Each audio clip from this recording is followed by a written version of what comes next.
just went to the bathroom. All right, so welcome everyone to officially to the session. Nice sharing.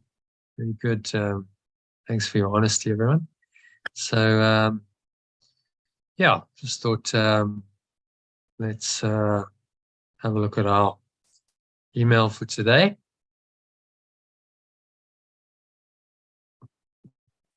Which is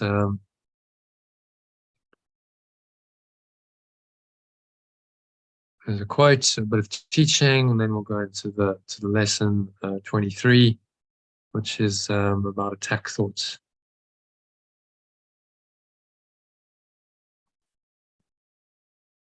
Okay, so let me just get that going. Share my screen.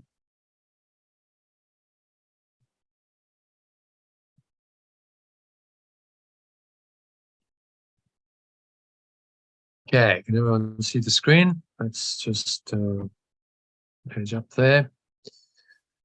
Okay, who would like to read the quote? Cam? Okay. Anger is an acid that can do more harm to the vessel in which it is stored than to anything on which it is poured. And then you see that picture of this young man who's just totally, destroyed it. Look what he's done to his body. Out of anger. It's demonstration that it can do more harm to the vessel in which it is stored than to anything on which it is poured. And that's how it works.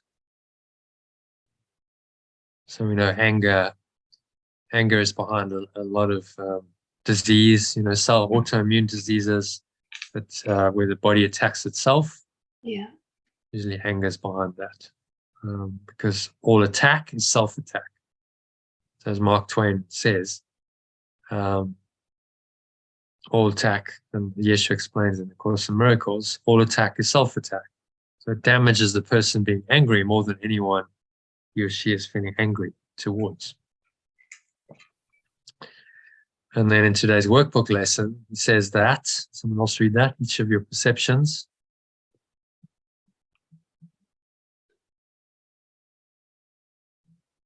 Each of your perceptions of external reality is a pictorial representation of your own attack thoughts.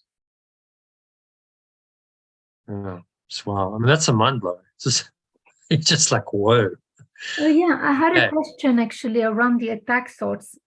I was wondering if complaining is seen as an attack thoughts. Complaining and the controlling, are they seen as attack thoughts? Yeah. Accusation, blame, complaint is all part of I know blaming and accusation, but I was wondering if the complaining is seen as an attack. Well, it's similar, yeah. I mean, what you're doing, you're saying that's not right. I'm going to name it and essentially blame it. I'm complaining. Well, that's not right. So now you're making the illusion true by complaining, by actually expressing it in words. You're making it true in your mind and you're giving it a reality. Okay. Now, whatever you're complaining about seems to have power over you. There's the power to destroy your peace of mind. So each of your perceptions of external reality, I mean, it's a mind blow. A pictorial representation, okay? So it's an image that represents your own attack thoughts. So the entire world, he's saying, every perception you have of external reality is a representation of your own attack thoughts. Whoa. So Susie, you had an experience of someone apparently attacking you on the dog walk. But that's just showing you that that this seeming external reality is just a representation of my own attack thoughts. So it's a good lesson.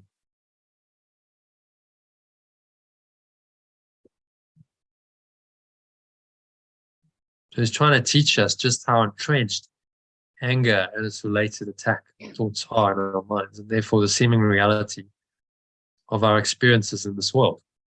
Right? So we've made this all real. We project it out into the dream world. Look at the diagram again. We've made this all real from the idea of separation.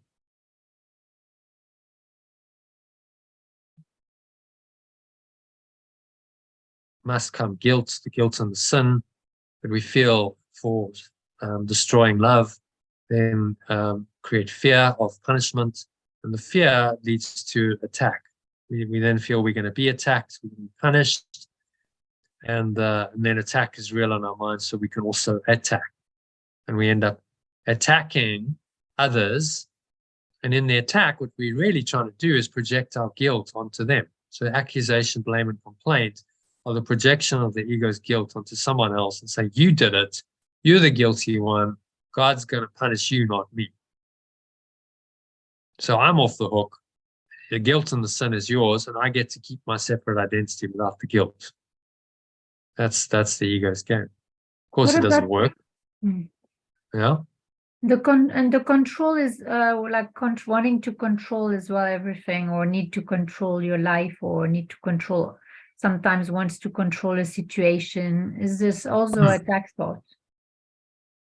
Yeah, indirectly. So usually control is coming from fear. Okay.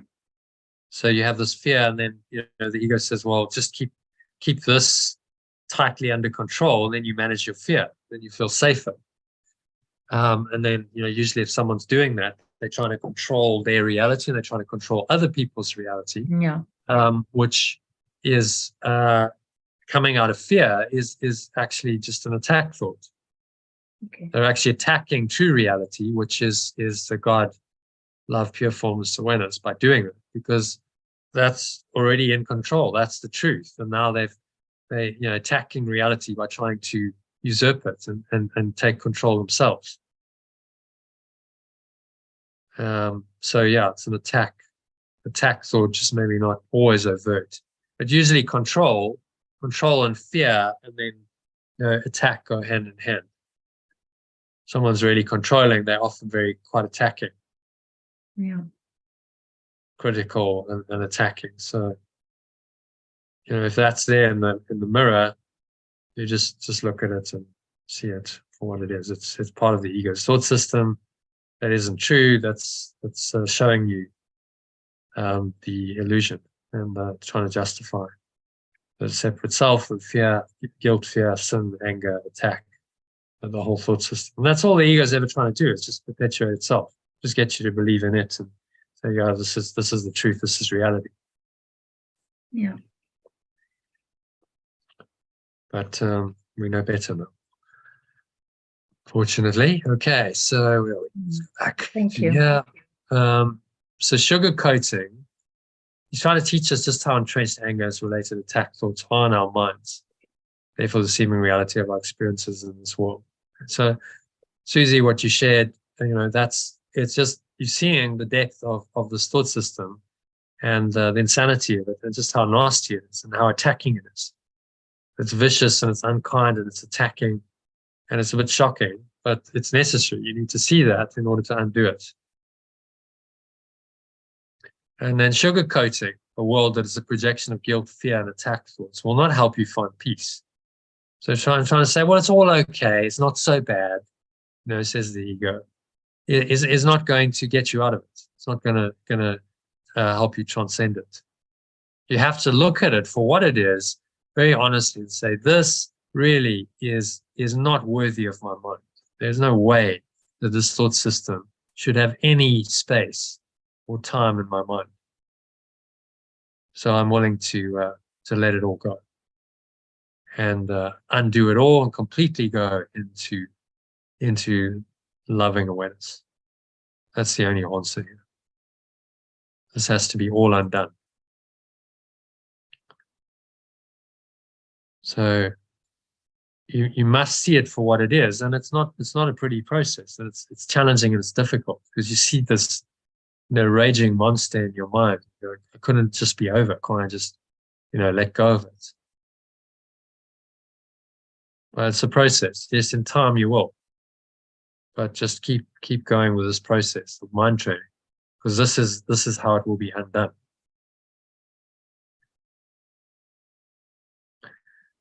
So, and that's the stated goal. Escape from the world entirely is the stated goal of the curriculum. So, and God will take the final step. This will prepare you for it. So I can't teach you the meaning of love. That's an experience that you will have when you're ready, but I can prepare you for that experience. This is the mind training to prepare us for that revelatory experience. So only perceiving the world as what it really is, without trying to cover over the rotten cake of this world that the ego or belief in separation has baked, the veneer of ephemeral icing. Ephemeral means temporary. So what most people are trying to do is try and patch it up. Say, well, it's not so bad. Focus on the good stuff. There's things in the dream that you want, that you desire, that will make your life better. And so we seek for ego goals. This is magic goals. That's the icing on a rotten cake, which isn't going to work because the cake's still rotten. It's still fundamentally can never taste good. A rotten cake can never taste good, no matter how much icing you put on it, because the core of it is rotten. So it's only recognizing this and systematically letting your belief in it go will correct your perception of the world and take you step by step to the ultimate goal of enlightenment. So just keep letting it go. Recognizing also by saying like it's not real. It's not real. This is not real. Yeah. Well, that's letting go, isn't it? Letting go is you can only let go because it's not real. The two go hand in hand. The letting go is related to the idea that it's not real. Yeah. Otherwise, how do you let it go? If it's real, you can't let it go because it's real. It's there. Yeah. So the metaphysics of understanding that none of it's ultimately true is critical to forgiveness. You must recognize that it's not true, because in the recognition that it's not true, there's a letting go naturally. Well, it's not true, so why am I believing if it's not true? Yeah, I find it more probably as powerful as saying it's not real. It's more powerful maybe for me to forgive and do a letting go process, like exercise. Yeah, but you're doing the same thing. Any letting go is saying it's not real in your mind, isn't it?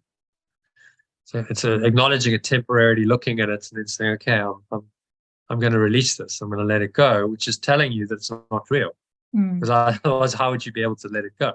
Yeah, you wouldn't. So 6 of one and half a dozen of another. Some people will go, I need a clearing process, and I just let go of the negativity.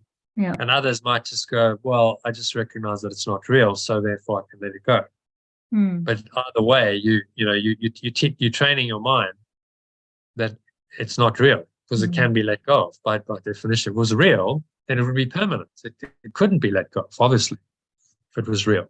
Yeah. So it must then be impermanent, temporary. So you see how the metaphysics is built into forgiveness. You can't do radical forgiveness without the idea of what's real and what's not real. Okay, so then there's a recorded discussion. Another one from the 2019 course we ran, where people had a range of symptoms, physical conditions, low energy, headaches, back pain, stomach aches, mental and emotional negativity, relationship challenges, and on it went. So I just said to everyone that they should have the courage to persevere through these challenges, just like I said to you, the essential part of the journey of transformation. Without working through them, the necessary transformation to their higher self simply won't happen. So it's a process, it's a journey. You're on the hero's journey. Keep going, because on the other side of where you are lies awakening. So you're going through trials, tribulations, failure, heading towards the abyss, the death and the rebirth. Maybe that's kicking off for you, as Susie described. It can be very intense. But on the other side of this is the awakening to who you really are, revelation of who you really are.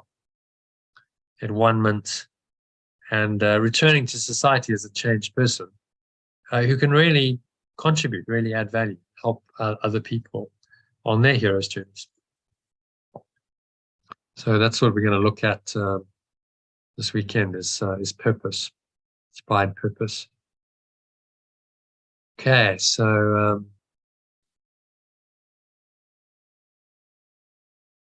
there's should welcome these challenges, understanding that they're exactly what we need to discover who we really are, which is really the only purpose of our life. So it's this interesting dynamic between the ego and the spirit. So the ego shows up, all of our falsity, everything that's false in the mirror, so that we can become aware of it and let it go. So that's the Holy Spirit's reinterpretation of the ego's dream. And it's something that the ego can't really counter except with more projection. So it just carries on and it gets bigger and badder and meaner. But it can just do the same thing, project, and then the spirit can just look at it and reinterpret it and say, no, that's still not true. No, that one's not true either. No, you're really getting, ugly and vicious and nasty now, but it's still not true because your entire thought system of sin, guilt, fear, and attack is not true.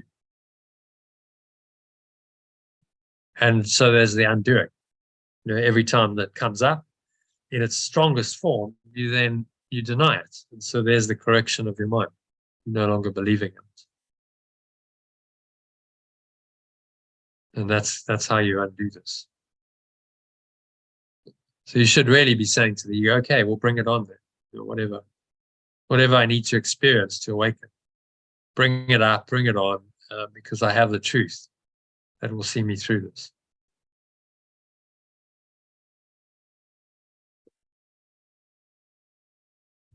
I actually did say that when I was looking in the mirror. Okay. Bring it on, but I swore. So, what did you say, Susie? I did say bring it on, and I swore. Really? Because it really pissed me off. Mm. And can you tell even now, even though we're talking about it, you can see this, you can still sense this holding on, and that's tiring. That's just awful. Mm. Yeah. Well, this will pass. It's a phase. You've got a strong ego there, and it's just arising, and it's fighting its last fight to survive, but it will pass because it can't sustain against this process of bringing love in to it and just shining the light of your true awareness on it and letting it go. So, well, whatever you do, whatever you say, it's not true. So, okay, bring it on. Give me your best shot. And then you let it go and it just will dissolve and dissipate. And then you're like, well, there's nothing left there. It's blown itself out in my mind.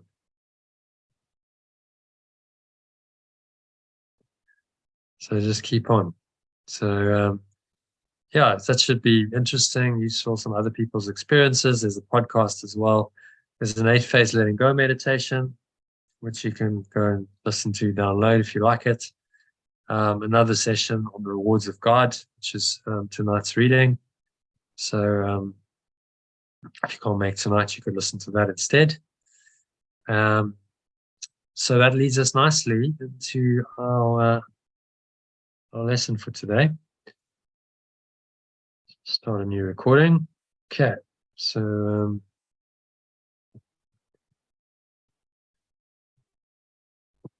just have a look at the lesson. Key idea. You would like to read that, Susie? Why don't you read that for us? I can escape from the world I see by giving up attack thoughts. Alternatively, I can escape from the world I perceive by letting go of attack thoughts. Does that resonate? Definitely. A very simple teaching again, but to let go of those attack thoughts is easier said than done, isn't it? Okay, well, these attack thoughts keep coming. You're beating yourself up or you're beating others up. It's the same thing. It's an attack thought. You're attacking your own reality. And so it's becoming aware of those thoughts and choosing to let them go as they arise. And that's what this lesson is about. And then some of these diagrams. So yeah, nice illustration. You've got this false world, breaking news, all the I think you got money there, you got flames burning, comets. There's a kind of Machiavellian, like, oh, okay, rubbing his hands, going, right. So we're going to attack you with fireballs, anger, projecting it out is really just saying that I believe in this thought system of guilt, sin, fear, punishment, and an attack. So anger is really wanting punishment. So this thought system causes my attack thoughts, nothing else. And then the effect, projection of that is the dream of being attacked. And then we see that in the world. So we have a dream of vengeance in this world of being attacked, being hurt, being crucified, suffering, dying, because we think we deserve it. And Yeshua says, you want to read that little line, is it not joyous news?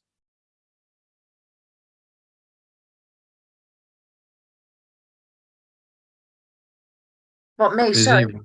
Yeah, is it not joyous news? Is it not joyous news to hear that it is not real?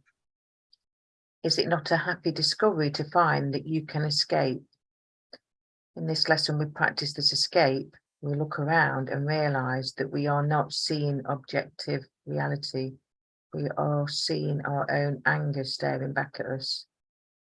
It's like the mirror yesterday, isn't it? Punching yourself in the mirror, but the mirror punches you back. Yeah.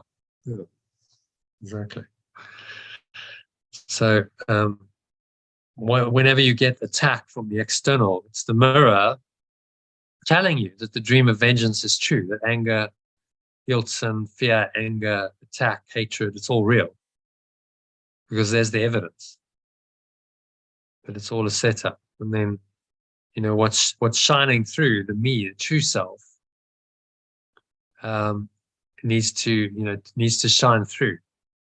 So for most people, it's blocked. It can't penetrate into the dream because you're caught up in the past, as it's saying here. So you don't forgive yourself, so you have no connection to your source, and then all you're left with is this insane reality that the ego has made up. Fortunately, that can change. So this is the transformed world, the real world, as he calls it, where eternity shines through into the now. You're not rooted in the past anymore. You're in the now. And the truth has shone through into the dream. And so you now you perceive everything differently. So seeing my brother sinless, I see everyone as sinless, completely innocent. I remove their roles. I dream of kindness. I forgive. I let go. I'm deciding for God, and then my perception has changed. The world is a different world. So now I have a happy dream. My safety lies in God. God is with me. I cannot be deceived. I experience peace, love, joy, happiness, coming into this world and reinterpreting. And that experience is the real world, the reinterpreted world from the perspective of love. Shining through, you recognize my only purpose here is forgiveness. There's no other. So I have the desire to be the same, desire to see my brother sinless, the will to heal, the vow to join. There's no gap between my mind and yours, the power of wanting healing. So remember, the core level, if you look at this diagram, the desire for something is what kicks us all off. If I still desire to be a separate self, then by my desire, I will keep the thought system of guilt and sin and fear and attack going, because the separate self demands that. So I must desire to be one self. And that's the level of the miracle. That's where the change happens. No, actually, I'm not a separate self. I'm one self. I'm one with everyone and everything. So now I believe that, and my thoughts change, my emotions change, and I have a very different perception of the world, which is the real world. All coming from a different belief about it.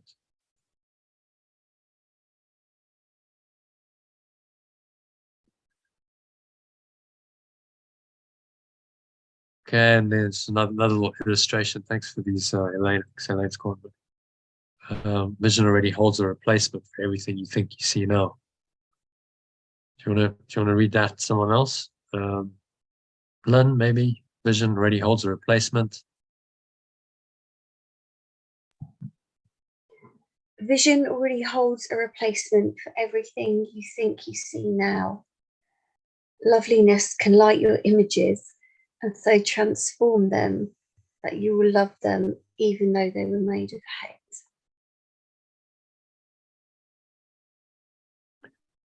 Yeah, so that's a reinterpretation. They were made from hate. You know, the spirit didn't project the world, the ego did. They were made from hate, but the spirit can reinterpret it from the perspective of love and transform them. That's the real world. And that's necessary. It's a necessary step in the correction process. Before you can go to eternity, you need to change your perception, which is why, you know, he's given us this course to change our perception, to work these miracles. And then that prepares us. I said somewhere, God takes the final step. God takes the final step. So you prepare yourself through correcting your perception. You remain rooted in your true self, living in this real world, the happy dream. And then when you're ready, God, pure formless oneness with perfect love, takes the final step. And you just merge. Really, that just means you merge your mind. There's no separation anymore between you and that awareness. So you just completely merge back into that awareness. And the dream of being a separate self is over.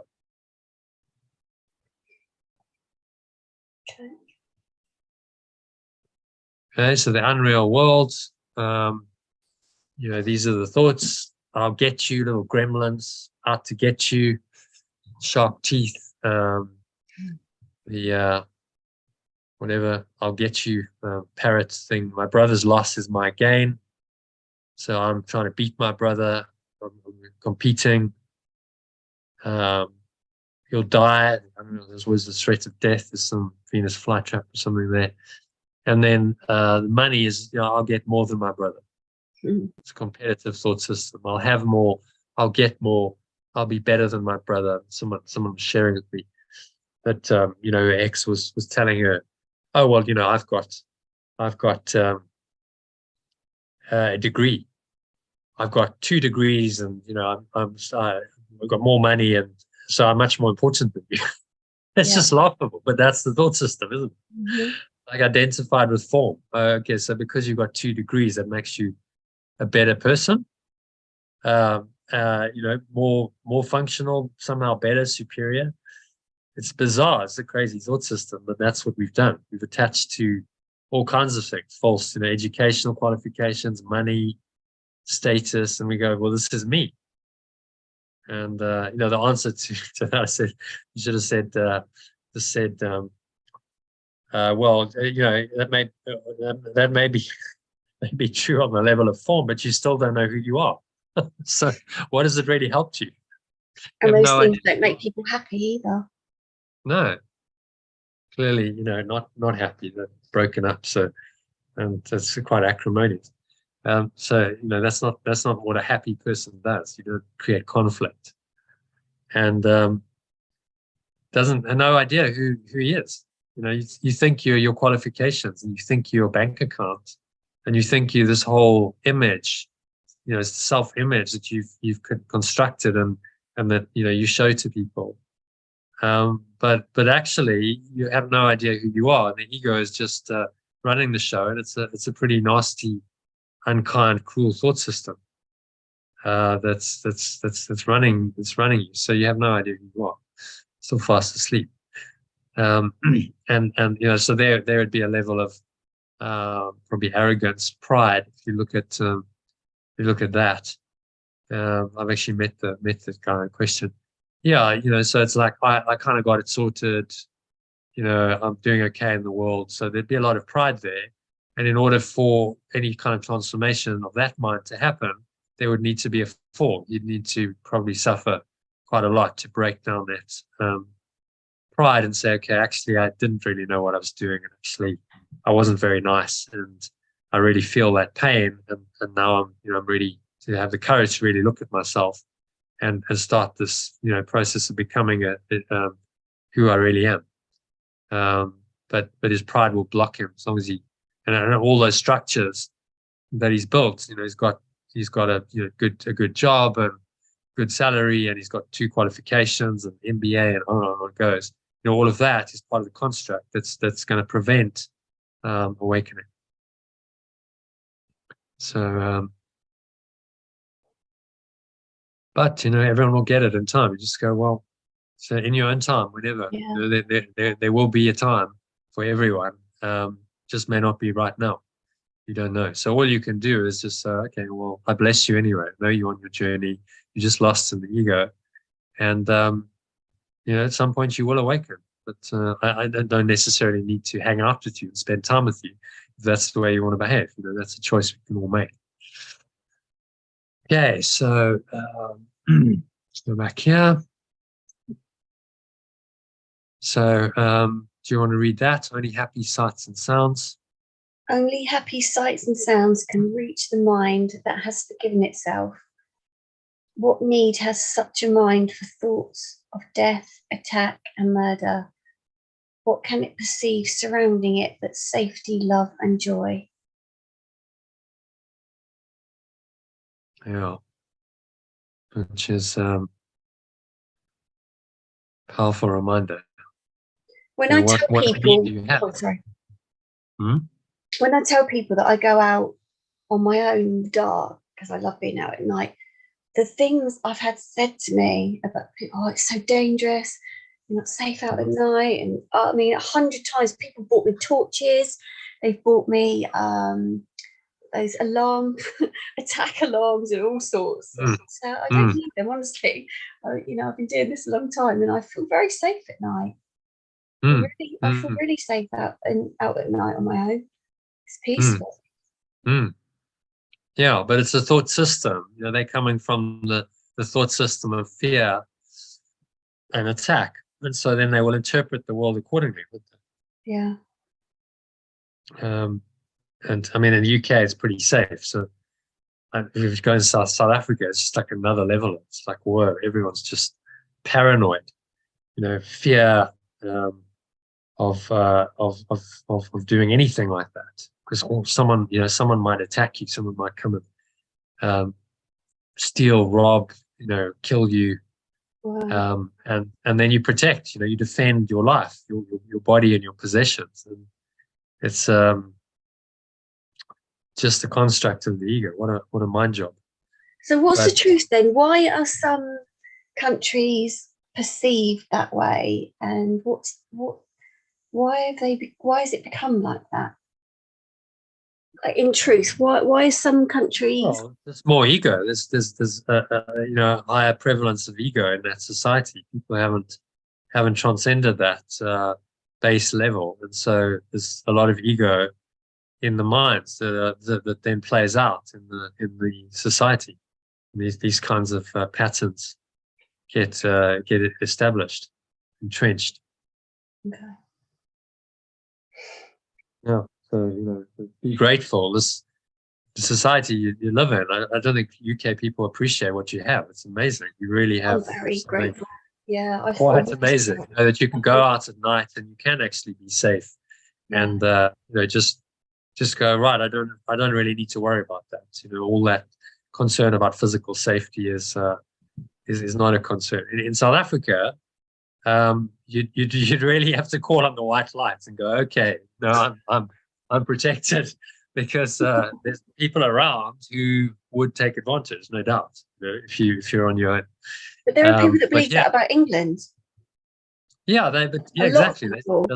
They'll still believe it, you know. So it doesn't really matter, even though it is actually pretty safe. And they still, you know, the thought system is still there. Yeah. So that just goes to show you, you know, and you're like, but it's fine. Like, my reality is absolutely fine. There's really nothing to fear. And they're like, oh, perceiving the same thing. And they're like, oh, but, you know, be scared because something will come and attack you. Yeah. So that's the difference between the unreal and the real world. You live in the real world, they live in the unreal world.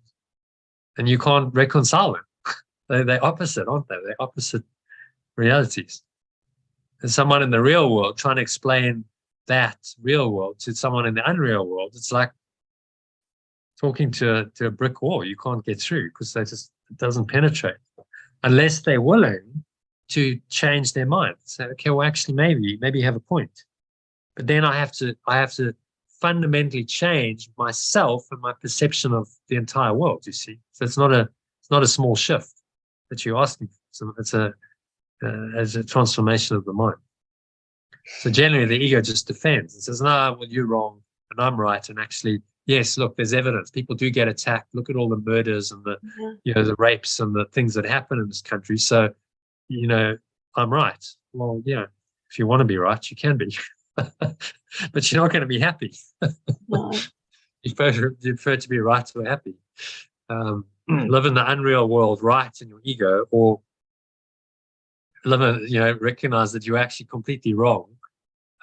Open your mind to the truth and live in the real world, which is a much happier place, much happier dream. So then all these things get reinterpreted. You see, travel light will be there when you need us. Money, okay. Travel light's not a big deal. No attachment. When you need resources, then they'll be there. But you don't need to, you know, hoard and store and accumulate and do all that stuff because, Mad. Yeah, the people think that's going to make them safe, but it doesn't really. You know, it actually just entrenches the ego, and then you feel, you know, the more money you've got, often the more worried you are. Oh, I've got to invest it, and I could lose it, and someone's going to take it and steal it. And, so this thought system. I'm not saying you can't have money, but it's more of a flow. You know? It's interesting because in monetary terms, there's actually two perspectives on money. The one is that it's a store of value. So you store it, you save it, investment, all of that whole world. And the other one is that it's a currency that needs to flow. Money is a means of exchange, which is actually why it was originally invented. Means of exchange was primary, you know, to facilitate trade. I want something that you've got, and we need a means of facilitating an exchange of value. And those two don't really reconcile. So, because storing and hoarding is holding, and then it doesn't flow. And exchanging means it's flowing and it's in action, and then it's going to flow in the world. And economic growth and prosperity happen when money flows, not when money gets stored.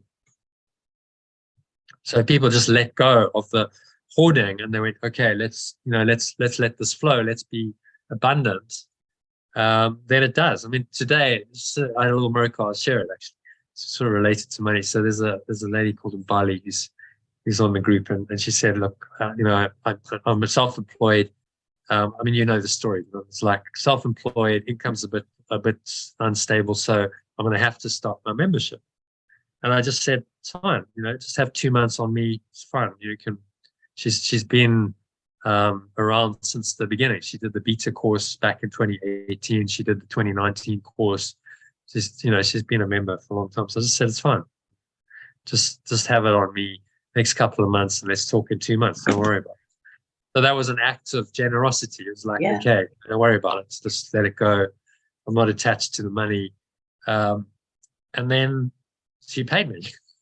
It's like, okay, don't worry. And then I just see money drops into my account anyway. I'm like, okay, well, that's interesting. I just let it go.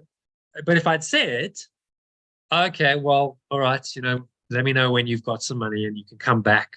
You can come back when you've got some money, I wouldn't have been paid. I can guarantee you. She would have then just dropped off. So do you see how it works? It's so interesting. You let go. It's the flow, yeah.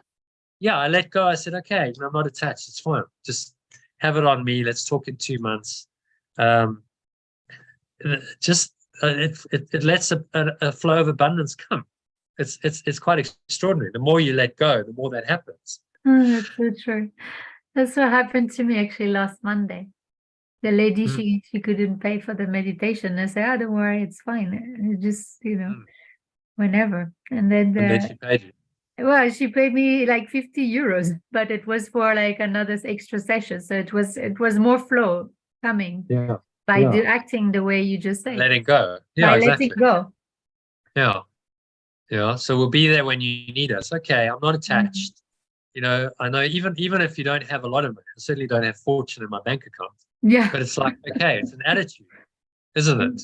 People go, oh, well, energy, it's the attitude. I behave that way if I had some savings, but actually that's not the test. The test is behave that way even when you have very little. Yes, yeah, exactly. That's it. That's absolutely true. Because then you're trusting the flow. You're saying, okay, well, this is the way I must be, no matter what. So, so show me.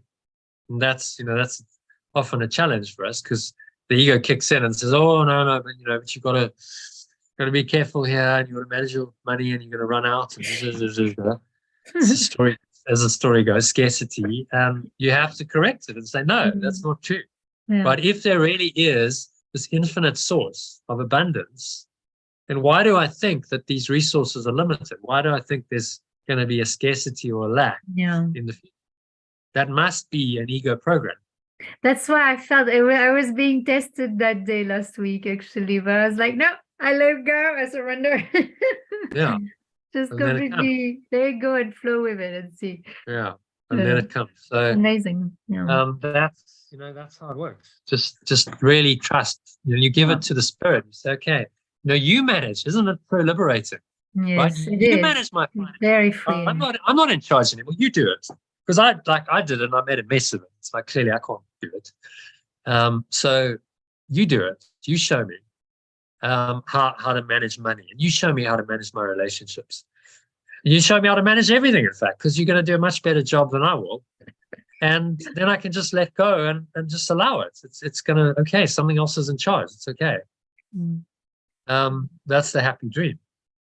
Yeah, and you have to say, it's actually so liberating. It's so easy. Why don't you just listen to me? You can let go of all that need to control yourself and just allow the spirit to do it for you. Yeah, that's exactly what the situation, that's exactly the test I've been through. My husband actually just surrender to everything. Surrender. Okay. Just you do it. Yeah. And then the spirit does your life. Pure formless awareness comes into your awareness, does your life, and it works the miracles. And you go, oh, wow, that's interesting. I mean, that's an inspired life. Yeah, I have no idea what's going to show up next, but that's quite interesting. So, okay, well, let's see, what unfolds. Yeah. Whereas the ego, even if you're in, the conscious manifestation, well, I've got my goal, I'm going for my goal. It's very boring because it's like, well, you only know just that goal. That's all.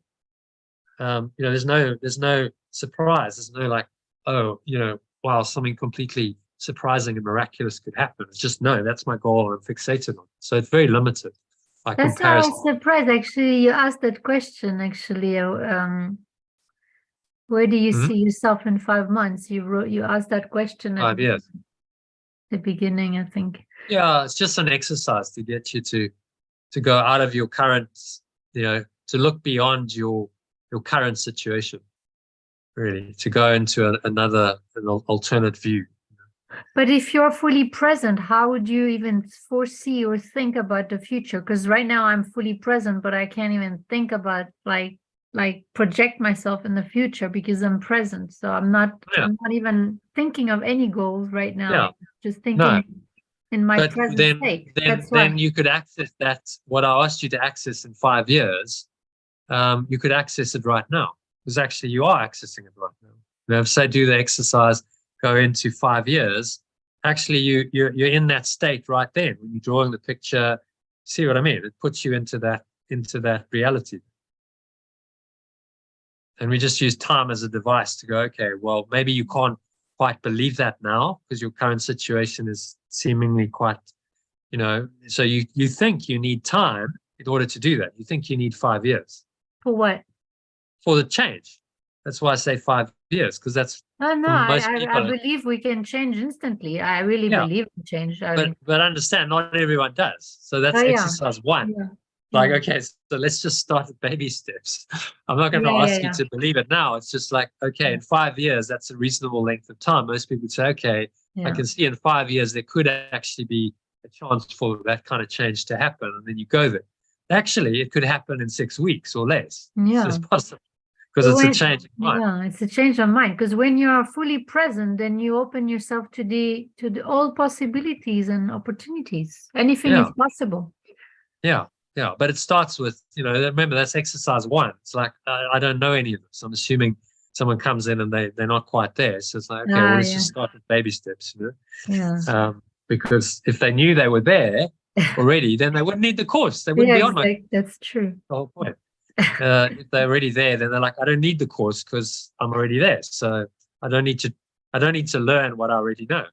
Yeah, no well, point. that's what I thought. My ego thought it that's what I got in my personality, like know it all, knowing it all. I think I know it all because I've learned so many tools already before to help me with all these distorted thoughts and emotions. But I can see how I'm learning and actually undoing another layer is deeper. In the deeper of the unconscious, the depths of the unconscious, like when you see that iceberg really going down below. Going down, yeah. Well, I salute you because a lot of teachers, when you've been a teacher, a lot of teachers don't become students. They don't go, okay, I'm willing to be a student again and do someone else's course and learn because they're like, well, I kind of know it all already. So who are you to teach me? I'm a teacher. And that often, limits them. It blocks their growth because there's no openness to anything else. I've done many other, programs. I've been teaching for a long time, but I've always gone, okay, well, if something comes along and it resonates, I'll go on it. I don't always agree with everything that's said, that's for sure. But I learned from it. There's an experience, and it's part of my path of growth. I've done things to other people, and when I'm there, I'm going, what am I even doing here? This is like. But then it shows, like, okay, but you needed that experience, so you needed to see how not to do it. Maybe you needed to learn something from it. I've done workshops. I'm like, wow, I've really learned something from that. But I've also learned what not to do because I could see the errors that the teacher's making. And so that's all part of the learning of your curriculum, of becoming a better student and teacher. Yeah. So like I've learned, I'm a good teacher now because of all that experience. It didn't just come. It was like many different, it's many different courses, many different things I've done to expose myself to go, okay, well, I learned something from that. That's useful. Okay, so it refines. And it just suddenly comes together in a package and you go, okay, I can just kind of do this. Yeah. But that wasn't always the case. So yeah, we always learn from all the experiences. It has to be humble as well. I think humility is. Exactly. Yeah, you don't. Well, I know the truth, but there's always, there's this, you can still learn. Learning, always learning. That's actually what I wrote. Application of the truth. Exercise 8. So there's areas maybe that, like that truth isn't still coming through really well. So let me be open to that. That's actually what I wrote in that exercise 8. I did. I am knowledge, but I'm still learning. I wrote, I'm knowledge and still learning. Yeah, it's kind of a paradox, isn't it? I am love. It is. So while I'm here, I'm refining it. I'm fine-tuning that. I'm learning more skillful. The Buddhists have a nice saying of skillful living. Become more skillful in how you apply the truth. So that you can apply that truth much more consistently in your life, in every aspect of your life. And that's really what we're training. And that does feel like, yes, I'm learning, I'm growing because this truth is becoming more and more in my world. The world is transforming into the real world. So there feels like a process of shift and growth and change. And actually you're just returning back home. You're returning back to your original state in that process of growth. See, that's actually what's happening. You're not really growing as I'm going to become a better self, better false self. It's actually, I'm just returning to who I am, really. And that authentic self is shining through the dream and is now creating the shift and the change and the transformation that looks like growth.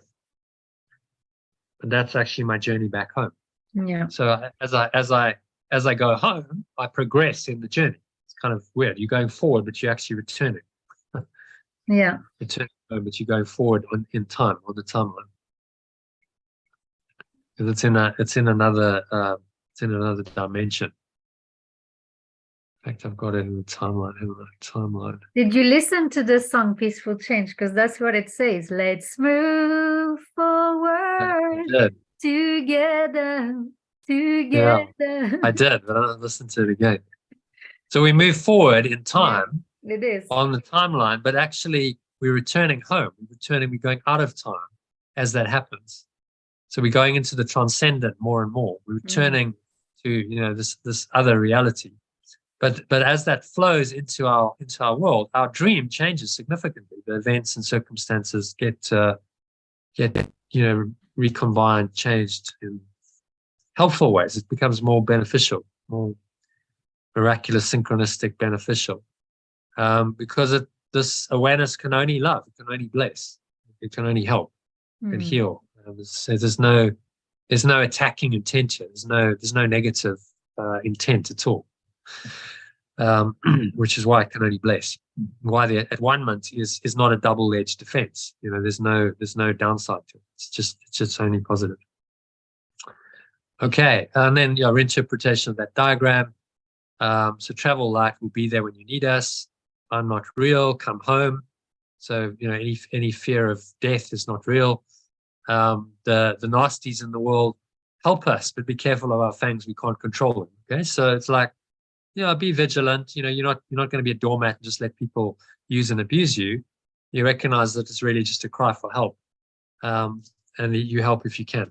But some people, if they're very addicted to their ego, struggle, then often you just have to move on. Say, okay, well, I've transcended that. I can't help you, and you help the people who you can help, because there's many who you can help, who are ready for your message. My brother's gain is my gain. So that's love. We go together instead of competing. We go together to eternity. We go hand in hand. So when he gains, I gain, which is reinterpreting the competitive world that the ego has created. And I ask for mercy and release. So just everything's changed, reinterpreted. Same situation.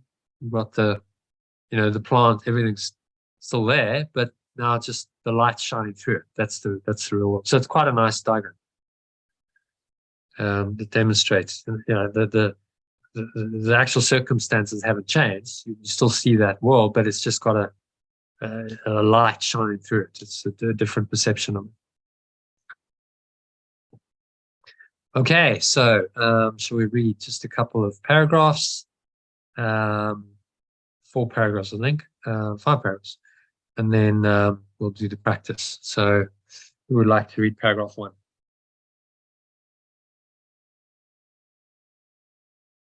I will if you want. Okay. I'll go for it. Um, The idea for today contains the only way out of fear that will ever succeed. Nothing else will work. Everything else is meaningless. But this way cannot fail. Every thought you have makes up some segment of the world you see or perceive. Okay. It is with your thoughts, then, that we must work, if your perception of the world is to be changed. Okay, so any thoughts on that?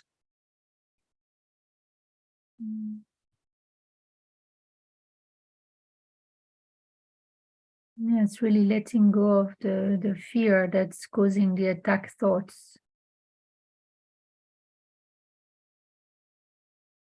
Because Well, anyway, the fear is meaningless. So the thoughts that are meaningless, like attack thoughts, is not gonna help your perception of the world. So that's why you need to change your perception or your thoughts to change your perception of the world. Yeah. Yeah. Nothing else will work. Every thought makes up some segment of the world you see or perceive. So with your thoughts, then we must work. Your perception of the world is to be changed. So it's pointing us back to thought, saying you've got to look at your thoughts, mind training, be aware of your thoughts. Okay. Everyone happy with number 1? Number 2, Susie, do you want to read that? If the cause of the world you perceive is attack thoughts, you must learn that it is these thoughts which you do not want. There is no point in laminating the world. There is no point in trying to change the world. It is incapable of change because it is merely an effect. But there is indeed a point in changing your thoughts about the world.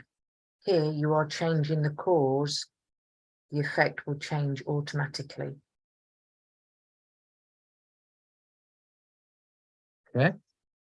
And I'm very truly grateful because whilst I'm sitting here, I'm noticing a lot more. And I've also been told, you know, you need to see the good, the bad and the ugly and transcend it instead of just, it feels like I still try and numb it down, even when I'm listening or whatever. So it makes me feel a bit bad, but I know it's not the truth. So thank you so much, because I am seeing a lot through the session today. Oh, good.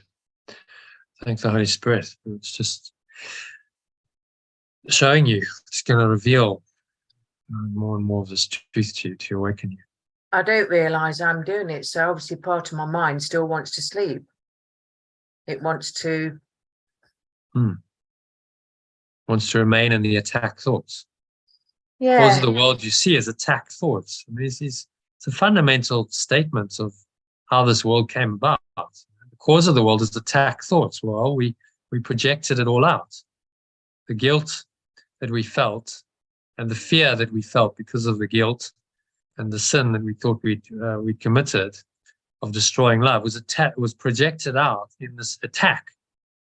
And the attack was then was the essence really of that explosion of energy outwards. It was this like sudden explosion. You can imagine the intensity of the mind's rage in that. That's what caused the explosion of thought that led to the Big Bang. We can't even conceive of the intensity of that. And so now you're dealing with that, you know, attack. The attack now projected outwards into the world, and the cause of the world that you see is attack thoughts, you know, because we had guilt, sin, fear, and attack going on, and that was the metaphysical cause of the Big Bang, of the whole universe starting. And now we've got to undo it.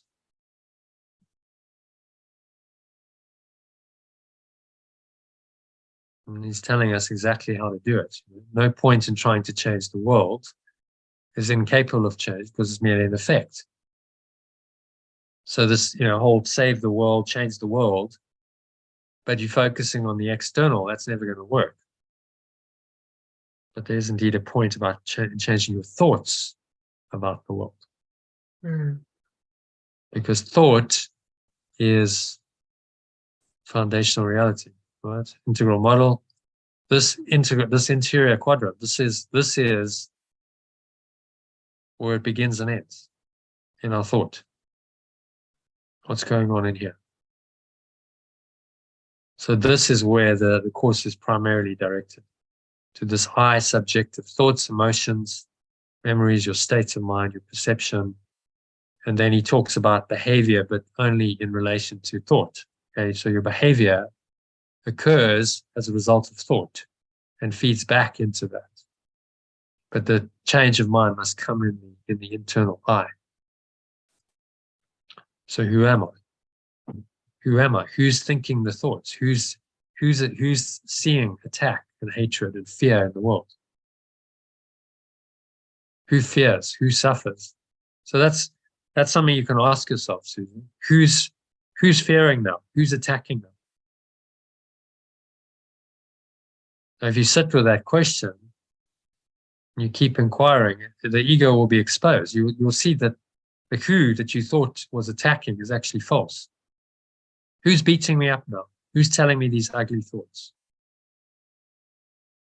Gosh, that's a good question, because I have been asking myself that, and I never say ego, I say myself. But name it. Say, no, it's just the false self.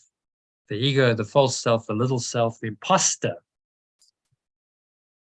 That's taken over, seemingly taken over my mind. But now its days are numbered because I've exposed it. And I'm routing it out with this mind training. So who fears? Who gets angry? Who beats up on you? You know, that question brings you, bring it back into awareness. So that question then activates your higher awareness, because you ask that question, by definition, you're implying that you're not that, because you can ask the question. If you were that, you wouldn't even be able to ask the question. Right. Yeah. So it's another way in. Ramana, who was an enlightened sage in India, his only method was inquiry. He'd just say to people, who suffers? So they come to him, oh, I've got this story going. Okay, who suffers? Who's in pain? And he'd ask them, and he'd sit with them in this silent presence, because he was so rooted in beingness. And he'd sit with them in the silence, and the silence would just make them realize that who suffers is not true. the who that suffers is an illusion. And there's the forgiveness, isn't it? So there's a number of ways of getting to it, of letting go. Who suffers? Who's thinking this right now is a good question. Because then you're questioning the self-concept that's thinking. And that's how you undo the thinking. So I tend to get up and think it's the inner child or something. So yeah, really I should be naming it's the ego or the false self. Or the little self. Inner child, what does that even mean? Inner child does that mean your ego self, your innocent self? It's not necessarily that helpful as a description, is it? Because your inner child could be innocent, the innocent self, or it could be the child that was abused and hurt and victimized. So what are you referring to? So it's clearer just to say, okay, it's the ego or the separate self, the false self, or the true self. You know, that's very clear what you're talking about. And there are only those two. You know, those are the two alternatives. There isn't really anything else. So people say, what about your inner child? Well, it fits into one or the other. Your inner child, if it's innocent and knows the truth, then it would be the true self. And the inner child that feels victimized and abused and traumatized is the false self. So that's the only category the ego, the Holy Spirit helps us to see, you know, what's false and what's true. Those are the two distinctions, nothing else. Because otherwise, if you start confusing it and you're going, oh, well, there's that and there's that, you've got all these different, you know, things going on, it confuses the issue. Actually, there's just two. There's two thought systems, there's two selves, and you need to choose. The range of choice is not infinite. There's just two. So it's one or the other. It's kind of simple.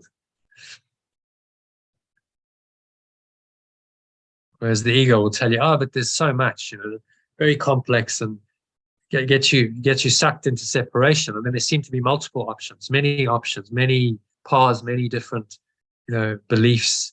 And where's the truth in all of it? Well, it's actually, it's been buried, and you're just in the illusion. You're in the separation. You're trying to make the separation real through all of that. And not just bring it to the truth and say, well, actually, maybe all of it's false. Okay, so happy with number 2? What's he saying there? Do you want to give a quick summary for us?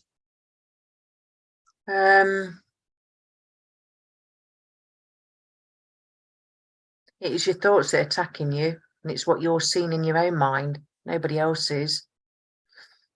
And to make the difference and the change is to see it in that moment and do it, rather than, Yeah. Change your thoughts. You've just said trying to make it real, and that's the battle, isn't it? So something in my mind is trying to make it real, and that's why I'm getting the attack thoughts, and that's why I was really nasty to myself. Thank you so much. Yeah. Attack thoughts make the ego real. They make the world that's projected real. They keep you in this reality, very much so. So attack thoughts are the cause of the world you see, as it says. So just, it's an ongoing inquiry into thoughts. Okay, so what are those thoughts? Where are they coming from? Who suffers? Who's thinking that? And then you're bringing in the Holy Spirit, naturally. Who suffers? Well, actually, that suffering entity, the suffering me, is not real. I can see that. And then there's a natural letting go. Okay, well, that's really not me. It's not even true. It's not real. So how can I think these thoughts if this entity isn't even real? How is that even possible to continue believing that this is true when it's not? And then you just undermine it at its foundations. Okay, you have no reality. You don't even exist.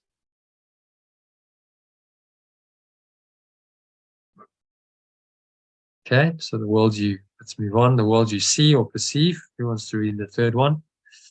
Lynn or Yad? Okay. The world you perceive is a vengeful world, and everything in it is a symbol of vengeance. Each of your perceptions of external reality is a pictorial representation of your own attack thoughts. One can well ask if this can be called seeing. Is not fantasy a better word for such a process, and hallucination a more appropriate term for the results? Kind of admire this statement is one of the most profound in the whole course. Each of your perceptions of external reality is a pictorial representation of your own attack thoughts. Wow. That's how the ego's made it. But we can reinterpret that. So it's interesting you reading this one because you're a photographer. And I was just thinking that not all, of the world. Yeah, not all my perceptions of the external world are attacking, though. Yeah. So what he's getting us to recognize is that the ego's made this up, right? And we've literally gone out of our minds and we've hurled this idea of being separate and the guilt and the sin and the fear and the attack outwards. And now we see an attacking world. So he's got to get us to see this. Okay, this is what the ego thought system is. This is what you've done. But now you're aware of this. You can change those attack thoughts. The real world is the world reinterpreted. So you don't see it from the perspective of sin and guilt and fear and attack. You see it from the perspective of truth, and you let that now direct your thoughts and your words and your actions. Okay, yeah. So it's a correction. It's like, okay, this is how it is if you're in the ego. He's naming the ego. And if you continue to believe in this thought system of guilt, sin, fear, and attack, then this is the reality that you'll live in. That the world is just a pictorial representation of your own attack thoughts. But the real world, the world reinterpreted, is the world corrected. So you correct your mind. You see it truly from the correct mind, the one mind, and you reinterpret all the events, circumstances, people, places, and things that seem to happen from that perspective of oneness. And so the light kind of shines through all of them. And although it was made in hate, then loveliness can light your images. As he said, I think was that yesterday. Oh, there we go. Next one. Loveliness can light your images and so transform them that you will love them, even though they were made of hate. So there's the the transformation. Yeah. And so if you see that, if you really bring love into what you do, your photos, then it can really, that love can shine through. Yeah. In the photos. So transform them that you will love them, even though they were made of hate. For you will not be making them alone. So now the Holy Spirit, Christ self, is making them with you and transforms them into something lovely. They're not ultimately true. They're just images in a dream, but they shine with the light of truth that comes through them. That's And why if you do that, sorry, go on. if you do that, then that will transmit in the photos, and people who resonate with that frequency of love and light will like them, and they'll buy them.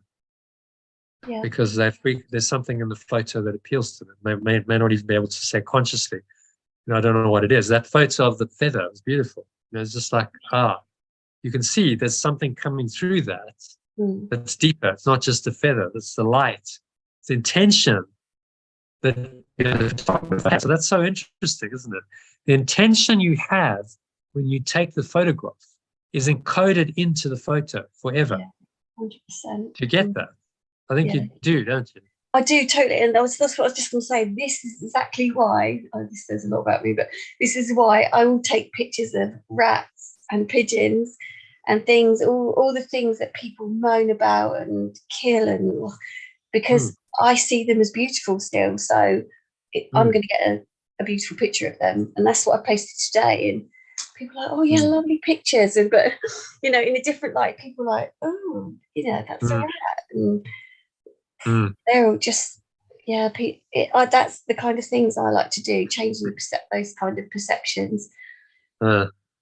So I've got an idea. Just come to me. So I use images here in this. Yeah. These I just get from free sites like Pixels and Unsplash. But if you want to, you find every day you find a photo that you think matches the lesson. Okay. And you can post it on, and then next year what I will do is I'll reformat the slides and I'll put in your images instead. Oh, lovely. Oh, I'll have a go at that for sure. I don't have pictures of people, remember, but everything in nature I've got. Yeah. Well, so just see what comes, and it's just a thought. Yeah. Thank you. Because then the image. The reason I put images to it is a picture speaks 1,000 words, doesn't it? Yes. You look at the picture and you go, okay, there's the woman looking quite fearful, apprehensive behind bars. So I can escape from the world I perceive by letting go of attack thoughts. And there's a powerful message in there. But anyway, let's see. Do that as a little. You're welcome to post the image on the group and say, look, this is what I think is an image that matches this. I'll do my best. Just a thought. Okay. So where are we? Number 4, I think. So then he says, one can well ask if this can be called seeing. Is not fantasy a better word for such a process, and hallucination a more appropriate term for the result? So he's saying it's a hallucination. We're hallucinating. It's a hallucination, the external world.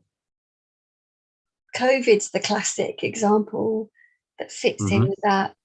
I just never believed a word of it.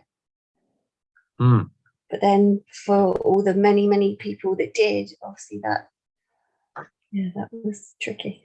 Well, exactly. I mean, so you saw very clearly, there's people live in the same situation. You've got this so-called pandemic going on, and then people perceive it differently. Some perceive it from the thought system of, oh, I could die. It's very fearful, very attacking. I better take, appropriate measures, masks and vaccines and on and on it goes. And then others just go, no, that's not in my reality. I don't see that that's true, that's real, that it's really a threat. So I let it go. I'm not going to take defensive measures against something that's unreal. Yeah, exactly. And you won't reconcile it. You see, it's total split. The two thought systems do not reconcile, which is why there's apparent conflict between, now it's vaxxers and anti-vaxxers. It's like they're not going to, because they see a different world. Yeah. It's that split is not just about the vaccine. That's about, do you perceive the unreal world or do you perceive the real world? That's what that split is about. Yeah. Yeah. And never the twain shall meet. So okay, well, they're entitled to their perception, but they're wrong. They're incorrect. It's not spiritually correct to believe that. And that's why I got taken out of it. You say that? It's like, well, because the truth is true. That's why. How dare I say that? It's because the truth is true, and whether you like it or not, the truth is still true. Doesn't matter what the ego spins and what dramas it creates in the illusion to justify itself. The truth is true.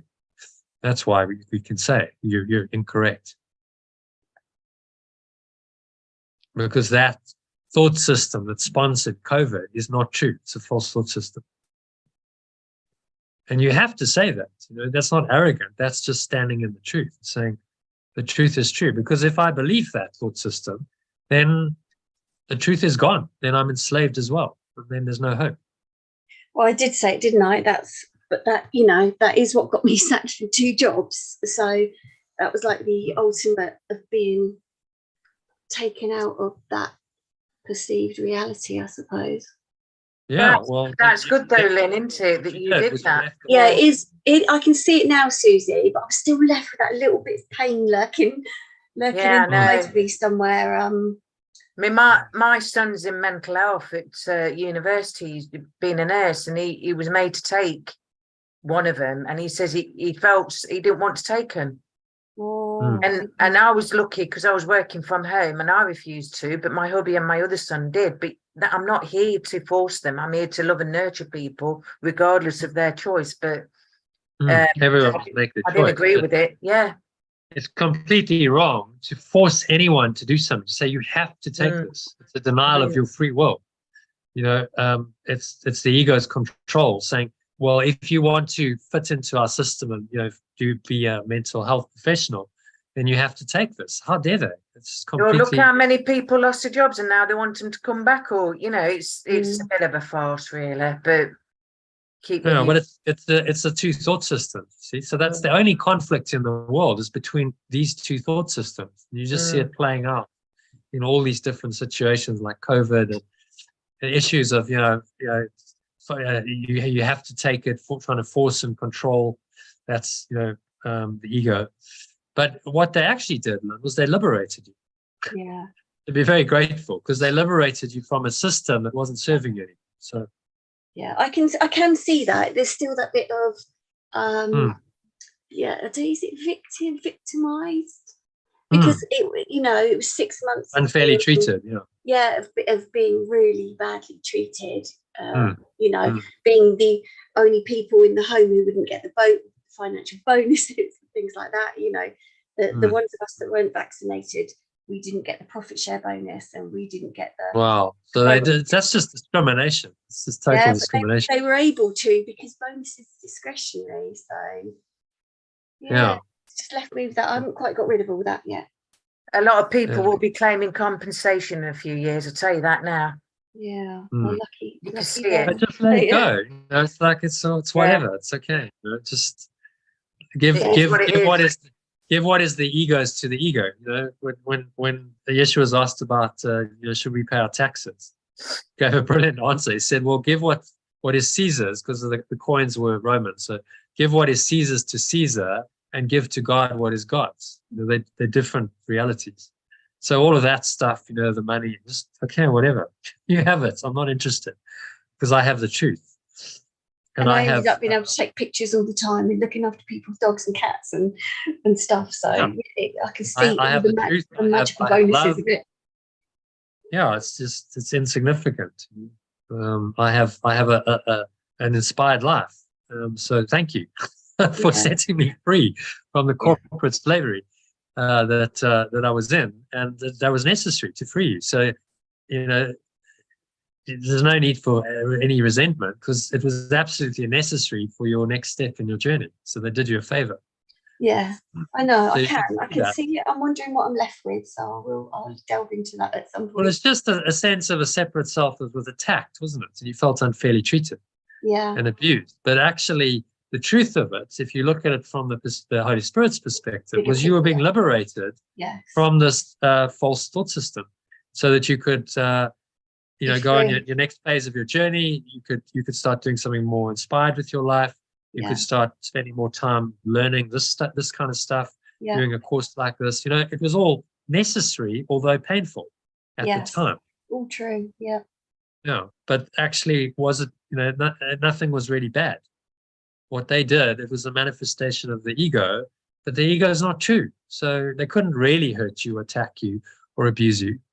Only the separate self could believe that. So you just go, well, that character that I was then, hmm Lynn, you know, the separate wounded self, isn't even there anymore. She's gone. no.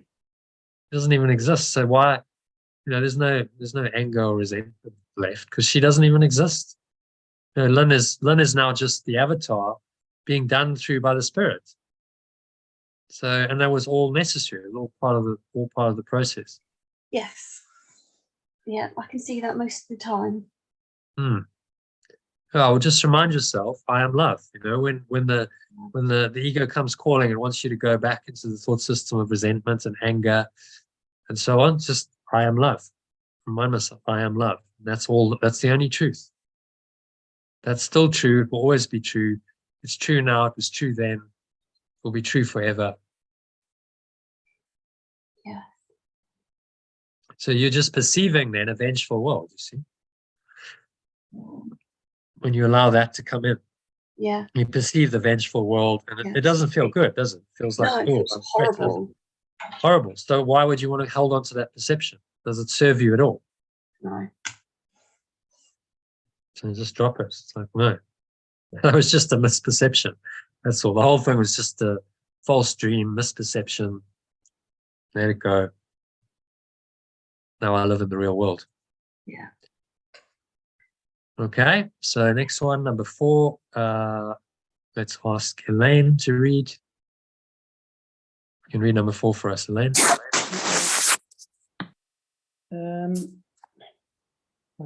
You perceive the world that you have made, but you do not see yourself as the image maker. You cannot be saved from the world, but you can escape from its cause. This is what salvation means. For where is the world you perceive, when its cause is gone? Vision already holds a replacement for everything you think you perceive now. Loveliness can light your images and so transform them that you will love them, even though they were made of hate. For you will not be making them alone. Okay, so this is what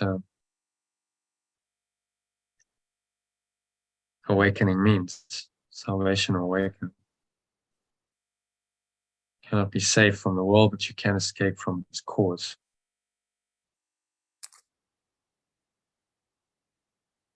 The cause is the false thoughts.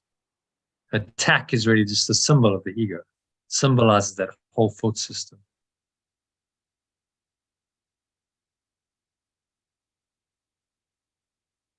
Where is the world you perceive when its cause is gone? So vision, Christ's vision, the vision of your true self, already holds a replacement for everything you think you see or perceive now. Loveliness can light your images and so transform them that you will love them even though they were made of hate. But you will not be making them alone. So it's the world reinterpreted through the eyes of the Holy Spirit, of the Christ self and the Holy Spirit.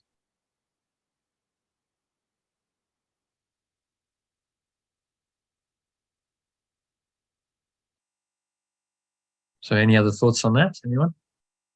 Number 4.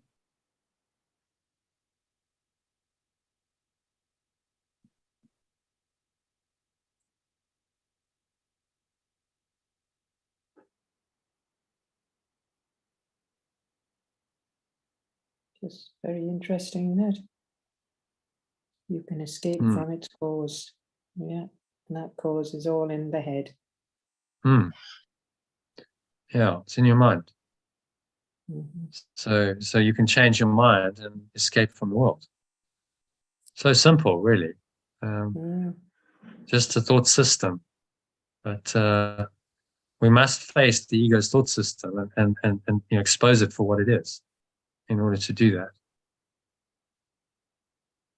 And that's just a beautiful loveliness can light your images and so transform them that you will love them, even though they were made of hate.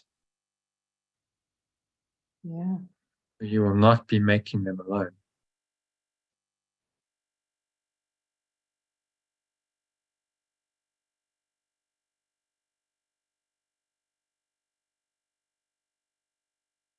So now the spirit is perceiving them for you. Remember, perception is a huge part of reality. So we have the external stimuli, we have the sensory data coming in, but then how you perceive it comes from your beliefs, thoughts, and emotions. So which thought system is guiding all of that is going to really determine what you perceive. And that's why people see the same thing. Say COVID, we had that example, and then they perceive it completely differently, don't they? Same external reality, but the interpretation of it is different depending on their thought system.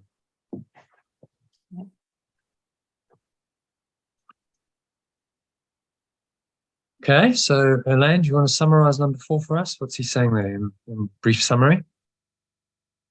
Well, we're the image maker, aren't we? It's all in the head. And if we escape from its cause, then there's salvation. And loveliness will light our images, and sounds all very beautiful and wonderful. Yeah. Yeah. And then you can see these images, so the things that you like already, the puppies and the kittens and whatever. But you just see the loveliness. You see the life essence in that creature, and you celebrate it without a downside. There's just joy. There's just love. There's no, this could die, this could get sick, because you just overlook that reality. In the essence in the moment, you just see the essence of that living thing, and you see that it's your essence. It's the same essence that's everywhere. And that fills you up. That makes you feel, happy. Joyous, yeah. So it's trying to Not a see downside. that. So those things aren't being taken away from you. They're just being enhanced. But you have to recognize that your existing perception was maybe flawed. It was dualistic. It's like, yes, lovely, but then there's the downside of, but they can also suffer and die. And, I get very affected if you see that, don't you? Like you see suffering in animals, and then it's like, that really hurts me. So it's like you got to clean that part out and just see the love and the life that's shining through. Yeah.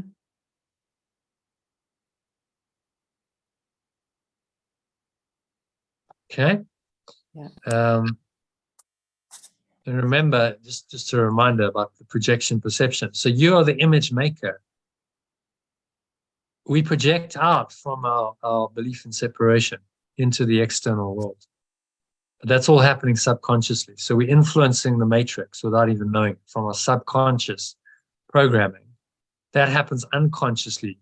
Then the projections come, giving us the sensory data to interpret, and then we interpret it from the same belief system that projected it out, which then, of course, just reinforces that thought system.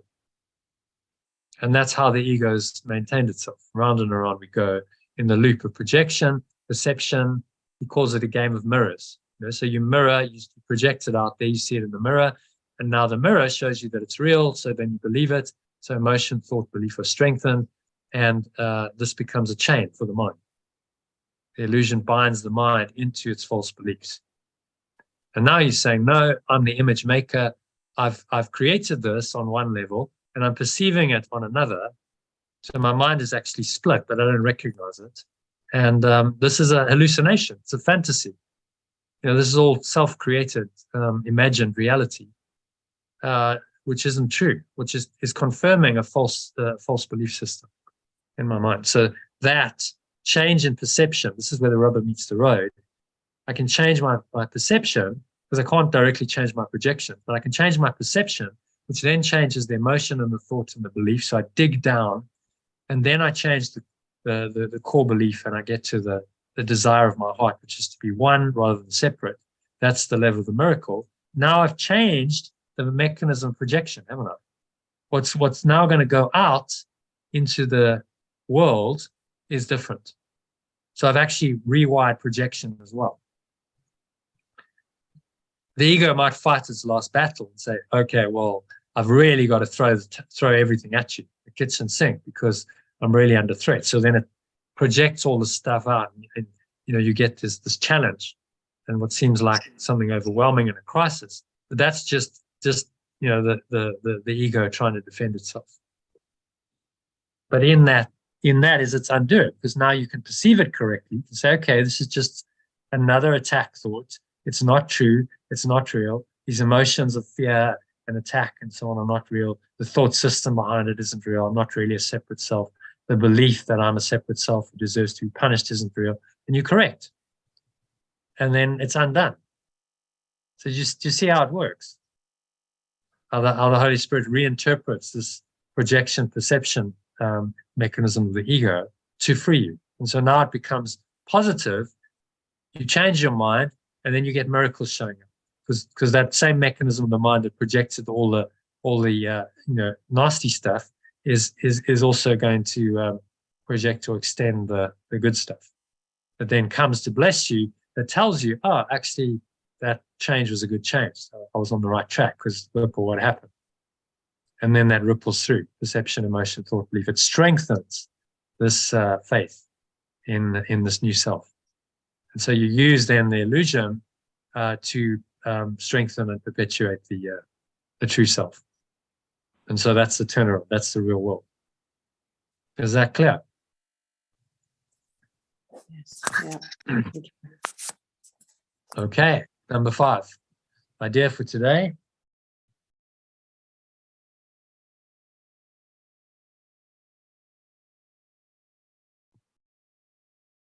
Who's going to read number 5? I think we're back to already. So the idea for today introduces the thought that you are not trapped in the world you see or perceive, because its cause can be changed. This change requires first that the cause be identified and then let go, so that it can be replaced. The first 2 steps in this process require your cooperation. The final one does not. Your images have already been replaced. By taking the first 2 steps, you will see that this is so. Okay. So any thoughts on that? Nope. Okay. Cause can be changed. Yeah, that's about it. We can change everything from more thinking. Yeah, our images have already been replaced. But taking the first 2 steps, you will see that this is so.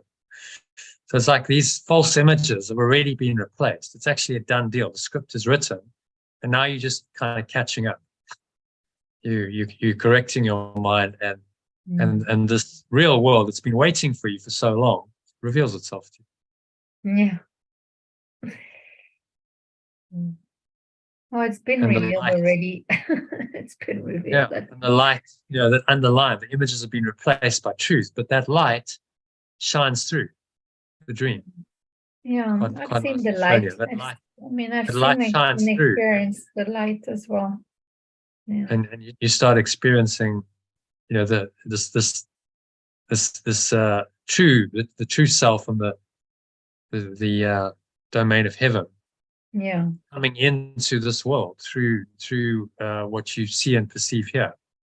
So it's like the correction of the dream. And this is how it goes. You awaken through perception, a transformed perception of the real world, then brings you more and more into connection with the light. Yeah. And then finally, God takes the final step. When you're ready and your mind is corrected and really there's only the light and there's only the Christ left, then God takes the final step, pure formless awareness of perfect love, and you just merge. There's it's not even really a step. It's just a merging in. You just surrender into that. And we finally lay the body aside going, oh, great. It was really useful because it helped me to learn my lessons, didn't it? It was a very useful vehicle in the world to help me to learn, to change my mind, to perceive the real world, and to go back to eternity. And that's what it was for. Very, very useful. Thank you, vehicle. Good job, but I'm done with you now. You can go to the scrapyard and because I don't need you in eternity. Yeah. That's the correct perception of death. Okay, so that's the lesson. Basically, you've achieved the level of being another Jesus or another Buddha. Yeah. That was, but that actually, don't put them on a pedestal. They just became aware of the truth of who they were, and they just lived in that completely. So we can all do that. Yes, absolutely. And they did a lot of mind training. They worked at it. There's no doubt. You could see Buddha nearly killed himself doing it. Yeshua, we don't know what he did, but I suspect he did a lot of practice and work. A lot of the teachings say he went to India and Tibet and stuff when he was in his teens, and he spent a decade there, and then he came back, sort of mid-20s, and then his ministry started. So maybe that happened, maybe that didn't, but whatever, there would have been work that he did. Went into the desert, fasted for 40 days. They did some work to attain that. It didn't just happen. So we're in the same process. We're training. They would have had to go through the same hero's journey as we have to go through. Yeah, it makes me think of the person I was telling you about. I think it was yesterday or 2 days ago, Mathieu Ricard, that French Buddhist person that went that's in Tibet, that's doing a lot of good for his communities there, and like giving back through his work, through his enlightenment to communities, helping communities with whatever he makes, from his book. Then so there's he's gone to through the association organization, the local organizations to help the people. So he's gone through this, the death and the rebirth, the one-ment, and then returns to the world and says, okay, how can I be helpful? How can I be truly helpful to this community where he's obviously learned his lessons? Well, then you give back, and then you return change, and you become someone who's inspired and inspiring. And that's the path for all of us. They all did it. Yeshua had to go through it. Buddha had to go through it. So nothing really special about them, other than that I think they had a high degree of determination. Both were very determined, focused. They didn't get distracted by the world's ways, and they were able to go through the process to the final at one-ment, and then go through the whole hero's journey and return change. And just in their time, there was a need for what they brought in. So then they became the bringer of the change that was needed in that society. Then you go, oh, it was the Buddha. It was really the Holy Spirit doing it through that character in the dream. That's all. And they just happened to be the mind that was open enough to allow it to come through them. The avatar, so to speak. So the same thing for us. I think the world needs lots of avatars. Many. One or two. The past was like, okay, you just had Jesus, and it's like, why don't we have many? Imagine a million Jesuses walking the planet. I mean, it'd just be absolutely. Completely transformational, wouldn't it? Like, so why not? That they were just like a million of those kinds of people would seriously awaken the planet, because those million people would then have an effect on all the others. In fact, I think David Hawkins said one in his calibration system, one avatar at the level of 1,000, like Yeshua, would counteract the entire negativity of humanity. Because that's how powerful that frequency is. Yeah. Whether that's true or not, I don't know, but that's what he said. So, but I guess it's a log scale. So it's 10 to the power of 1,000. Well, that's a huge number. 10 with 1,000 noughts. I mean, just incalculably, large number.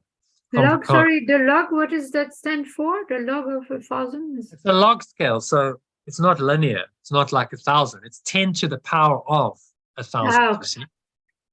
So it's an enormous number. That's enormously powerful, much more so than 10 to the power of 50 or 75 or 100. That's still a big number. It's like, that's just enormous. So I think he chose the log scale for that reason, to indicate that it's an exponential level of power. So one person at that level can counteract the entire negativity of humanity. And we see that, Yeshua's example, because he lived that life, then brought into, being the Christian religion. And there was a lot of undoing of the old world through that. There was definitely love that came through. There was the idea of forgiveness, all of that brutality and savagery that was in the world at his time, which he experienced and he was crucified through, was ultimately that was undone.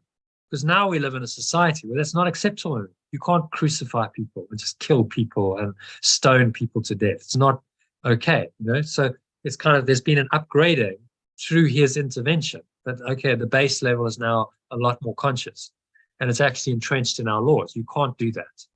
No one can do that. There's a system that protects human rights to a point. I mean, there's still abuses, obviously, but there's a commonly accepted principle in Western countries that's not acceptable to do that kind of stuff. Abuse, denying human rights, torturing people, putting them in prison unjustly, killing people. It's not okay. You can't do it. So that's a big change. Whereas, in his time, it was just like free for all, like whatever. You could do whatever if you had the. I suppose Rome was the law, but the Romans just kind of, they just did whatever. There wasn't particularly justice. So there was no thought system that had come in that said this is not okay for this reason, because the truth is true, and there's a higher being called God that's there, that's need to respect and honor, that needs to become part of the society. So he profoundly changed the world, one person. So imagine 1,000 of those kinds of people. Even 1,000 would be absolutely transformational. So you be that person. This is what he's saying. You be it. Don't rely on me or it's the Buddha or it's Yeshua. I can't possibly attain that level. He's saying you be it, and I'll show you how. I'm going to train you how to be exactly as I was. But now you just do it in this world, in this time and space that you happen to be in. And that's the call for all of us. You be the avatar. You be the Christ. You be the Buddha. I received that message, actually. It's funny, I'm looking at process where it says pure consciousness, because I received this message when I was in a heart space at a festival. My friend used to create like heart space at festivals, and there were all sorts of different healing, modalities, healing modalities. And I tried one that was called, I think, Cosmoform or Cosmology. I can't remember, but in 5 minutes, I received that message. You are pure consciousness. I received that like intuitive message. You are pure consciousness. So it's interesting the processes that you can go through, or you can experience if you're willing to open your mind to this, to these processes. Yeah. So it's transformational. Okay, so let's go to finish the teaching and the lesson. Shall we have a look at, shall we do the practice? Just take you through a meditation, if you like. We'll just do 10 minutes. So we already did quite a long one. And just to help you practice this. So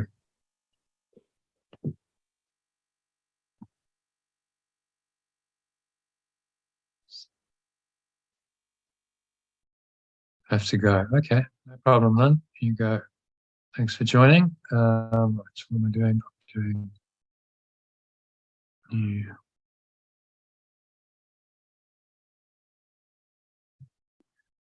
All right, so just making yourself comfortable. Sitting with your feet shoulder width apart, back straight, cup your hands in your lap. Close your eyes and start off by taking a nice deep breath in through the nose. Just breathing in, noticing how the stomach rises and the chest rises, and the subtle flow of air in through the nostrils. So clenching the sphincter muscle to lock the energy in. Pull the energy up the spine into your heart center. Just put one hand in your heart to connect with your heart space. And just draw it all the way up into the crown of your head. So pausing at the top of the inhale. And just scan your mind, search your mind. As many attack thoughts as might occur to you. Repeat today's idea to yourself. Just say,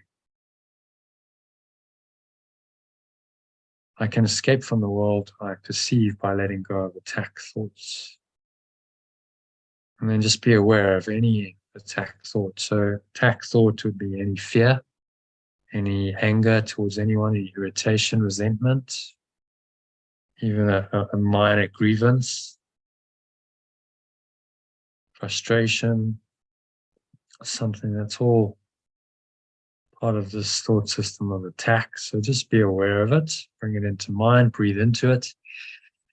Take another sip of air and feel like you're just breathing in this loving awareness, the I am love presence that you identified with on Sunday.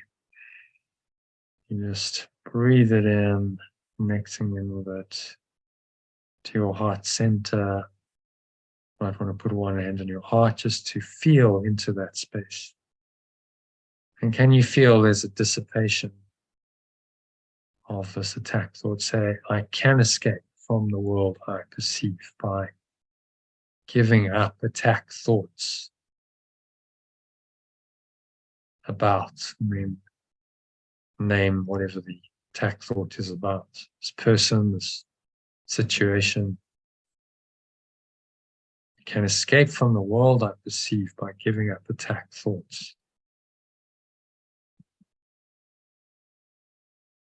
about whoever or whatever.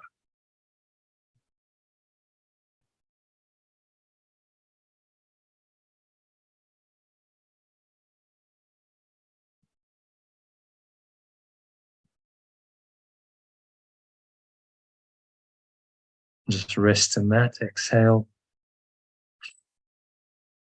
and dismiss the thought. Just let it go, recognizing that it is not a thought you want, doesn't add any value, it's completely false, perpetuates a thought system of guilt, sin, fear, and attack that is hell, puts you into a hellish situation, a hellish life, pain, suffering, misery, and death, ultimately. So why would you want it?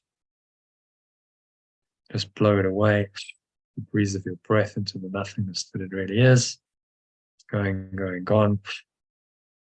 All the low stomach into the spine. Expel the last remaining air out. And just rest here in this calm, quiet, peaceful state of awareness. Nowhere else to go, nothing else to do, nothing else to think about. Just breathe, relax, be still, and allow the loving presence, the I am love, to come in. So say to yourself, I am love.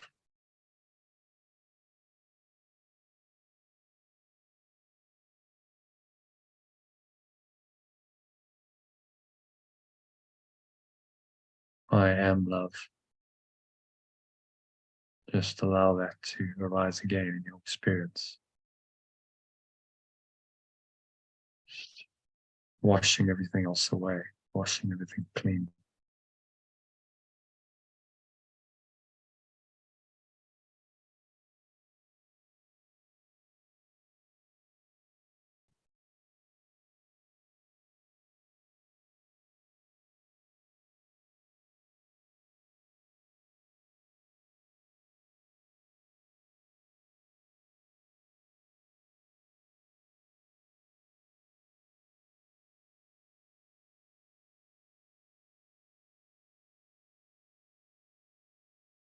And just surrender into this loving awareness again. Nowhere else to go, nothing else to do, nothing else to think about. Just be in this loving awareness.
Any thoughts come up, seemingly deny this awareness and the attack thoughts. Just remind yourself that I can escape from the world I perceive by giving up attack thoughts about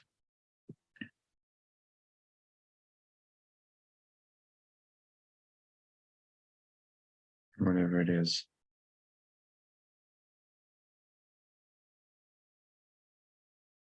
And just blow them away. The breeze of your breath. So nothingness they really are. Rest in the blue sky beyond these clouds. Blue sky with light from source of love shining through it.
And so just coming back, deep state of awareness, you bring some attention back into the body, the breath, the senses, and the world. And on the count of 3, you're going to open your eyes. So 1, breathing in, noticing how the stomach rises and the chest rises, subtle flow there and through the nostrils.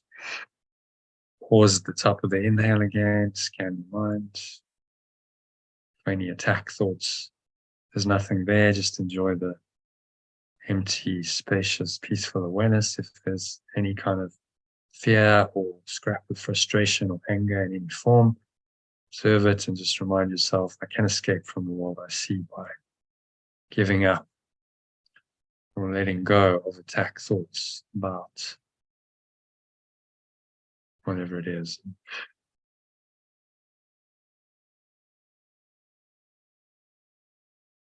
Blow it all out. Notice how the air flows out. Chest and the stomach suck back in.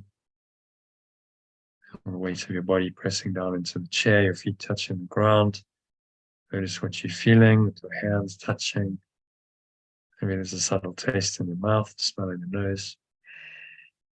Notice all of that as you breathe in from this clear, calm awareness.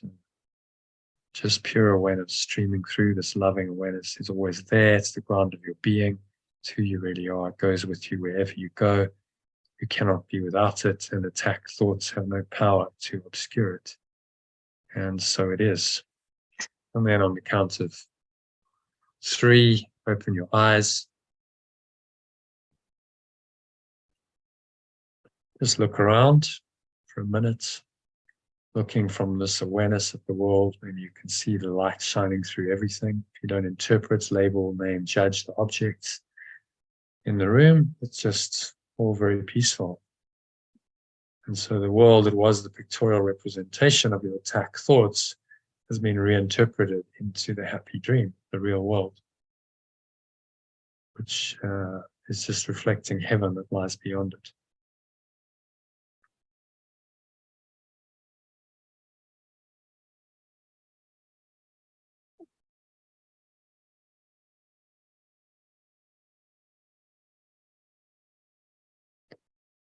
So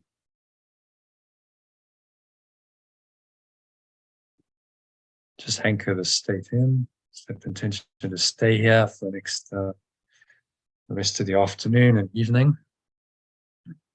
And practice today's lesson using one of the breath breaks or the short written instructions. You can do it in under a minute. And those just to top you up and keep you in the flow of love. So yeah, that brings us to the end of the session, end of the meditation, and of today's afternoon session. So thank you, Elaine and Aurelie, for staying till the end. And Thank you. I'll see you, yeah, hour and a half, 6 o'clock. You're good for that? I'm not sure if I'll be there at that time, though. It's a bit too early for me. Can we make it an hour later? Yeah, I think it will be better for me. Yeah. Yeah. Okay, Elaine. Sorry, yes, just where the connection went. What time is it this evening? We could make it at 7 p.m. your time. That's fine. Yes, yeah. All right. Good. Okay. 7 p.m. gives us an extra hour, so a 2.5 hours break, and I'll see you later. We're doing the rewards of God, which is section 6 of chapter 4, and it's about 4 paragraphs, I think. I'll tell you now. 6 paragraphs, I think. Was it 8 paragraphs? So a bit to do, but see where we are. Ego body illusion. That was wrong. That was last night. Last, yeah, sorry, I'm just a minute here. The rewards of God. So 4, 5, 6, 7, 8. Yeah. So eight paragraphs, not too long. The rewards of God. Yeah. Yeah. So we'll look at that. Okay. So I'll see you in 2.5 hours, and stay in flow in the meantime. Good. Remember, no matter what, Yeah. I am love. Yes, I love. am Yeah. love. I am Very love. good. Very good. You Okay, are love. very good, Very very good. good. Very good. Yay. Yay. Very good. Very good. Very good. Very good. Good. Yay. Yay. Yay. Yay. Okay. See Thank you you, later. everyone. Hasta luego. Namaste. Where do we See you go? later. Okay. Bye. Elaine, do you want to stay on Oh. briefly? Oh, yes, You wanna yes. stay Yeah, up because and you have want a to mention about the trusted thing, the trusted house sitter. Yeah.